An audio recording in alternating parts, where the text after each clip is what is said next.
रात्रीचे 9:30 वाजलेले आहेत. आज स्वयंपाकाला खूप वेळ झाला, कारण की ना आम्ही हॉलमध्ये सर्वजण बसलेलो होतो. आता खूप थंडी होती म्हणून मस्त अशी ब्लँकेट अंगावर पांघरून आहे ना टीव्ही बघत होतो. त्याच्यामध्ये किती वेळ निघून गेला ना कळालाच नाही. म्हटलं थोड्या वेळाने उठू असं करतच 9:30 होऊन गेले. चला म्हटलं आता स्वयंपाक करायचा आहे, आपल्याशिवाय दुसरं कुणी करणार नाही आणि स्वयंपाक तर आपल्याला बनवायचाच आहे.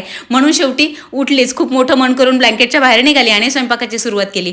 जशी किचनमध्ये आली ना तशी परी रडायला लागली. जोपर्यंत मी बसलेली होती तोपर्यंत ती सुद्धा शांत होती. आता किचनमध्ये आहे ना मी फरशीवर अशी मॅट टाकून दिली. परीला आणि आयुषला तिथं बसवलं. त्यांच्याबरोबर मी बोलत होते आणि किचनमधले कामं करत होती. आता रात्रीच्या जेवणामध्ये फ्लावरची भाजी आणि ना पोळ्या बनवल्या होत्या आणि माझ्यासाठी ना बाजरीची एक भाकर बनवलेली होती. दुपारची गवारच्या शेंगांची भाजी होतीच. आता आयुषचं जेवण करून झालेलं होतं. आता तो परीला सांभाळतोय आणि मी जेवायला बसली होती. तेवढ्यामध्येच आयुषचे पप्पा आले. आता ते दूध आणण्यासाठी बाहेर निघाले, म्हणूनच परीने तयारी केली. आता परीने जी थंडीची कॅप घातली ना ही आयुषची आहे. ती लहान असताना त्याने भरपूर वापरली. आता परी वापरते, अजून सुद्धा ती चांगली आहे. ती मला बाय करत होती कारण की तिला बाहेर जायचं होतं म्हणून. आजच्या व्हिडिओमध्ये एवढंच.